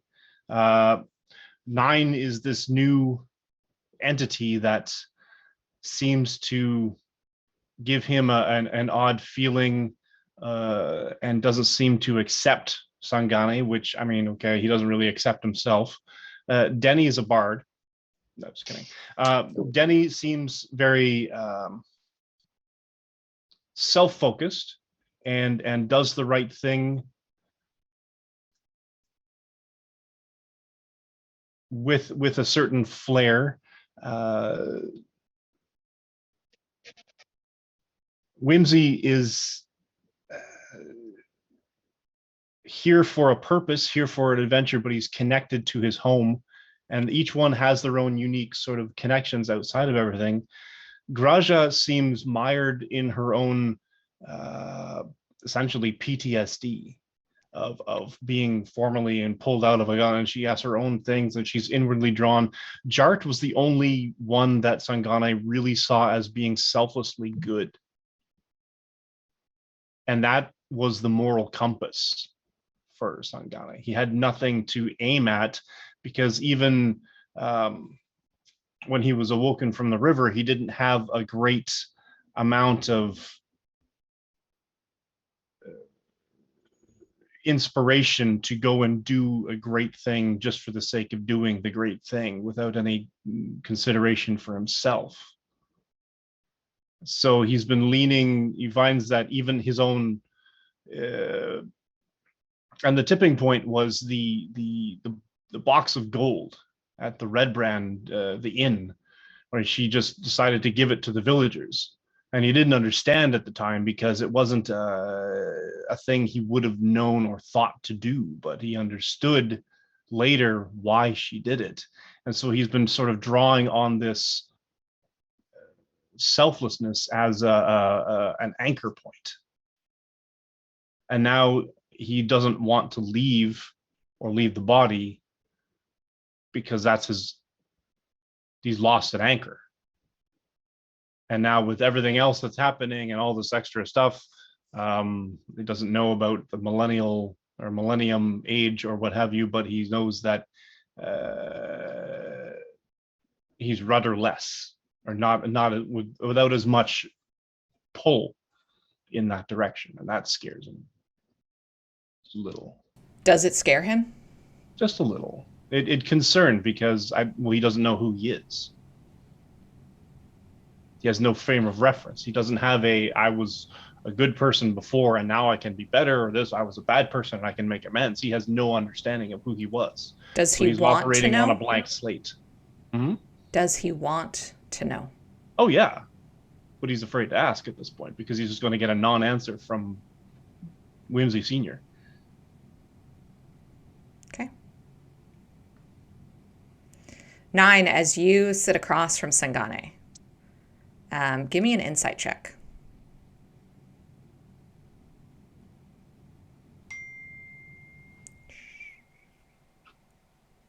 That's an 18. Oh, jeez.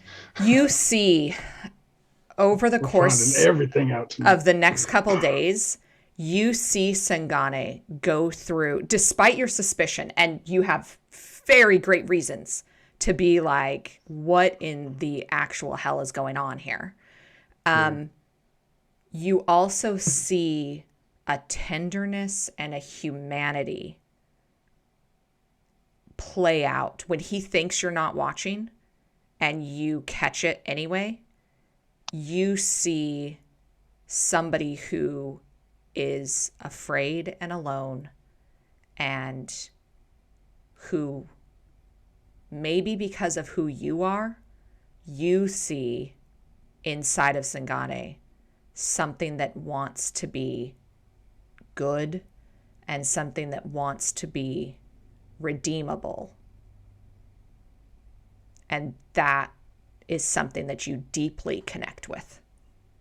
Yeah, I feel like 9 would be, especially if he seems that little afraid and concern and loneliness, he would probably pick up on that.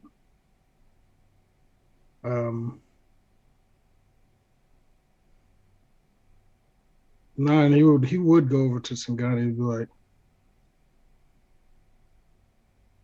"Is everything okay with you?" I mean, define okay. Our friend is dead. We can do nothing to change it. We are in over our heads. We don't even know where we are. Some of us don't even know who we are. It does seem quite insurmountable, but I feel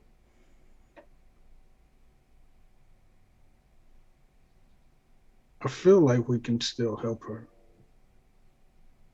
I feel like we can save our friend. I feel like I need to make sure you're okay because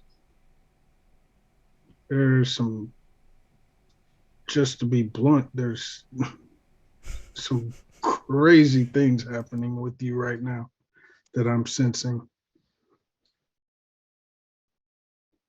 What do you sense?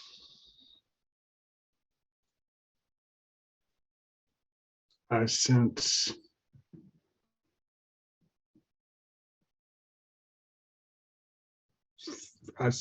fear. I sense evil. I sense good. I sense just, it's all over the spectrum with you right now. It's confusing. Try being in my head. It's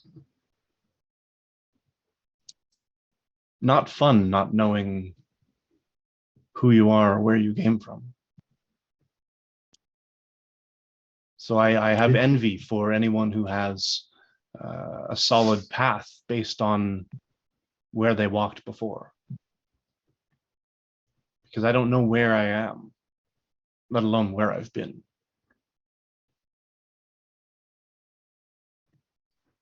And it's in some disconcerting. fashions, I understand that all too well.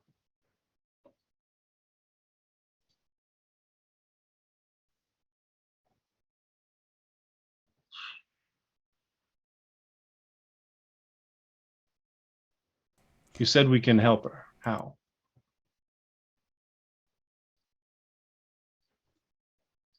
Well,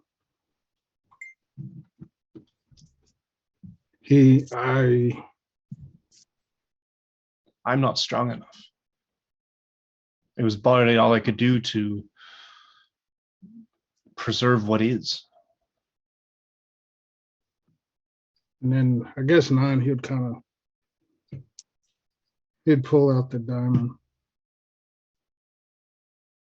and kind of sit it out on the table in front of Sangani. So this was given to me. But Thunder himself gave it to me. What do we do with it? That I'm not sure right now. I don't know if this is to cover some expense for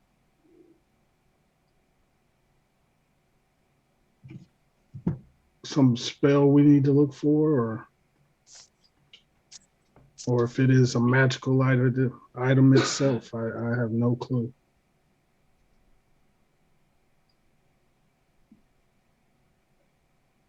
But I do feel like it could play a part in helping our friend.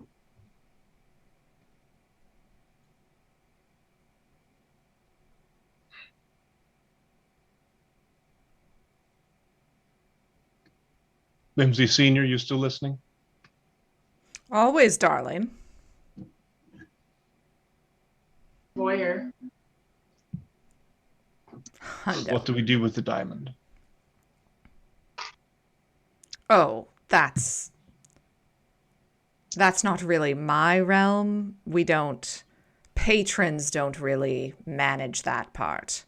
That's more of the deity piece, you know. Realms of influence, spheres of influence. They're very particular that we don't cross any lines, right, fellas? And he kind of chuckles and then his voice disappears.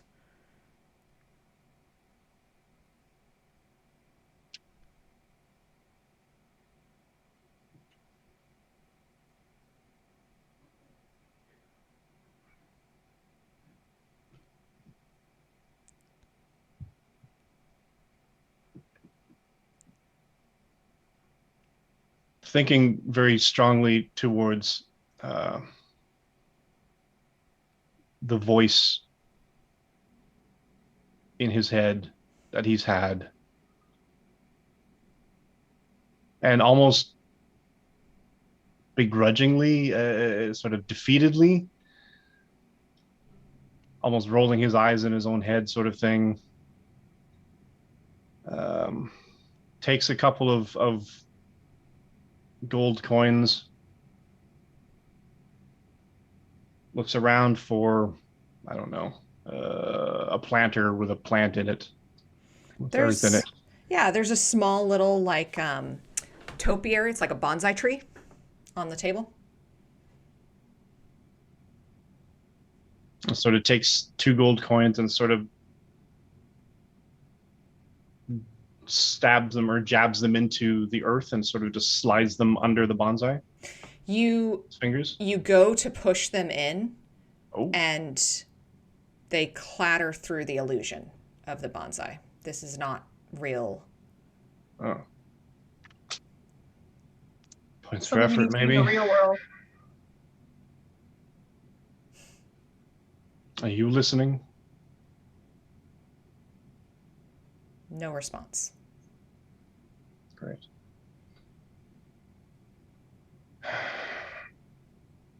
So he thinks about how much would he actually know about any other deities? Make a religion check. You would ask that. You asked it. You asked it. That wasn't me. I didn't go, would you like to know how much he would know about other deities? You should make a religion check. Beyond hates me. 6. Not really very much. Would he have at least like a passing knowledge of just generally what they look like or any symbolism? Depends. Like probably the couple of really big ones. Certainly ones that would be involved in like you would have known Tamora because she was the one In the in village. Phandalin. That's right. Yeah. And You would he'd know know the Stormlord. Lathander. You would know Lathander, right? The Stormlord. You would know Cord because of Viessa. Yeah. You would know Lathander because of, but for you in this moment, it's not about the deities. It's about the people who you had connections with that served them, and that is the reference that you have to them and their power. Okay. Tries to focus on, I guess, even just the symbol itself and sort of imagining it with The symbol of Tiamat. Viessa. Oh, of the No, Stormlord. the Of other Cord. ones. Specifically Cord. Okay. It's the only other one that he can think of with enough of a connection to the power that he has. Okay. Always wondered if you're listening, maybe you can help.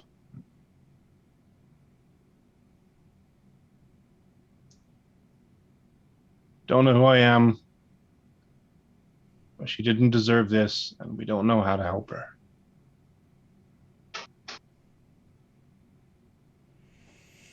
And we need her back. There is a moment of silence. And 9, what you see is the diamonds start to glow brightly. And almost so bright that it blinds you. You have to kind of block your eyes. And as the light of the diamond recedes and you look back up, Sangane's gone. And that's where we're going to end for tonight. Wait, what? Oh, shit. Go to paradise. Damn. Look, you want to talk to those beyond the divine gate? You're trying to switch teams? Oh, shit. There's some people who would like to speak with you, sir. Oh, man. You're getting an offer you can't refuse. My friends, thank you one and all to my amazing players who have let me drag them through some stuff tonight. Thank you to all of our viewers who have come along with us and are enjoying the story that we're telling. Mostly a huge thank you to Najra and to Sarah, who we miss so dearly tonight. We cannot wait until we're a full group. Well, hopefully full group back together next week. We'll see if Sangane. We'll see which version of Sangane we get next. Oh, crap. Oh, no. Not this again. Soul for a soul. It's like a soul stone, buddy. Oh, well, okay. No, So are you that's Hawkeye not. or Black Widow? That's not the mechanic. Hey. Okay, let's go around and let's introduce ourselves and say what we're doing, and most importantly, introduce the cats. We'll start with Nikki. Hey everybody, Nikki here. I played Denny, the very emotionally unstable bard. You can find me on Instagram at I'm Poppy Fields. There's also a link for this heavy piece of shit over here as well on my Instagram. So feel free to follow her. And the worst. I'm not really doing too much right now because, you know, plague times. But eventually, cosplays and conventions will happen again, and then I'll be posting stuff to my account involving costumes too. So we'll see. Cannot wait. Amanda. Hi, I'm Amanda. I play Whimsy, the Tiefling warlock, who was just forced to face all of his daddy issues all at once. And that was fun. You can find me as Balderdashing on pretty much every social media, although mostly these days Instagram and TikTok, where I make dumb in-character TikToks about stuff. Because if I'm painting myself orange, I'm gonna get more than 2 hours out of it. They're so good. You guys have to go. The kittens.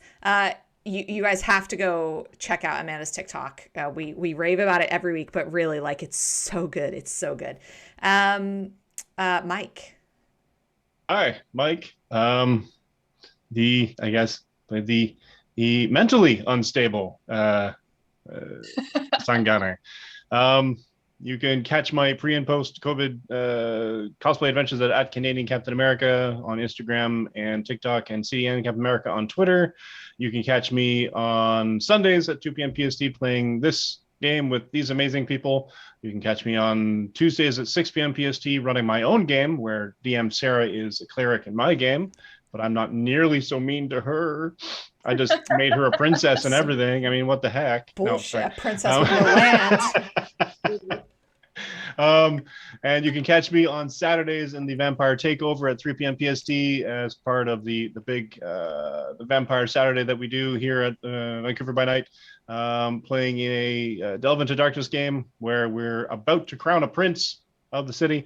That's it for me for now. I do some guesting on occasion, but generally I just play video games and 3D print random anime weapons. It's gonna be so good. Sean.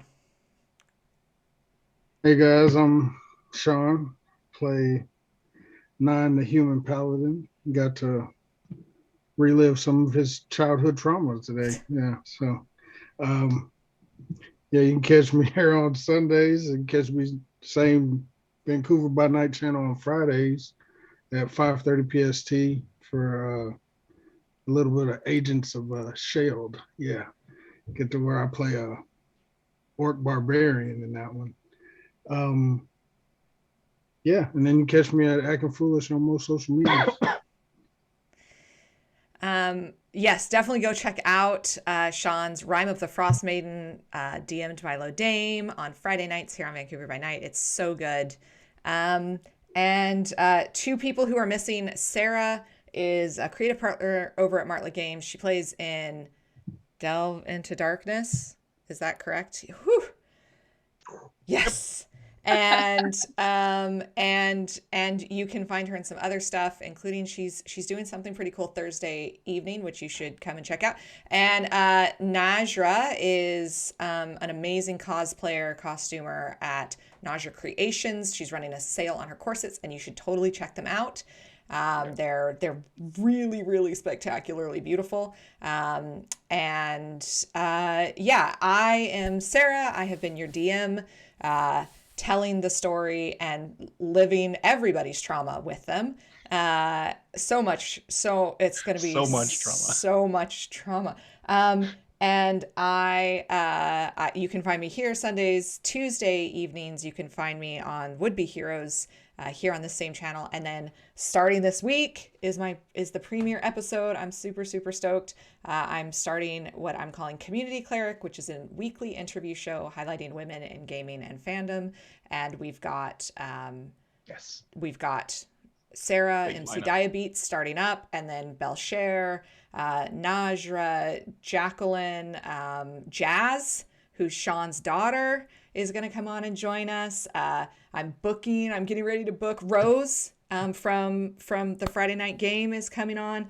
Nikki and Amanda are going to be on. I'm just gonna keep saying Joe, who is one of our channel owners, is coming on until she agrees to come on and talk to me for a little bit. I'm just gonna keep saying it. So sorry, not sorry. You get there, man. And yeah, so come and check that out Thursday on my channel. Thank you all. Huge thank you to Vancouver by Night. If you like what we're doing, we are not the only ones doing amazing things on this channel. You can find more multiple days of the week, and you can support us through Patreon or Coffee. Go and spread the news about our YouTube channel. We'd really like to hit 1,000 subscribers on YouTube, so go and do that. Who are we rating? Steve, I know there's a 6-second delay, so let me just say again, thank you to Vancouver by Night and to all of my players. Seriously, each one of you, Nikki, Amanda, Sean, Mike, Sarah, and Najra, you guys are amazing. And these last 7 months have been fantastic. And I'm so looking forward to see where we go with this. Next week, I guess maybe we'll start a resurrection ritual and see where that goes. We'll see. We'll see. We are going to raid Hops and Dragons. Get them to dance for you. That's what I'm going to say. Get them to dance for you. And our raid call is going to be hashtag trauma train. Trauma train. With no context. That's what we're going to do. Thank you, absolutely, everybody. We will catch you guys next week. We'll see you later. Bye. Bye.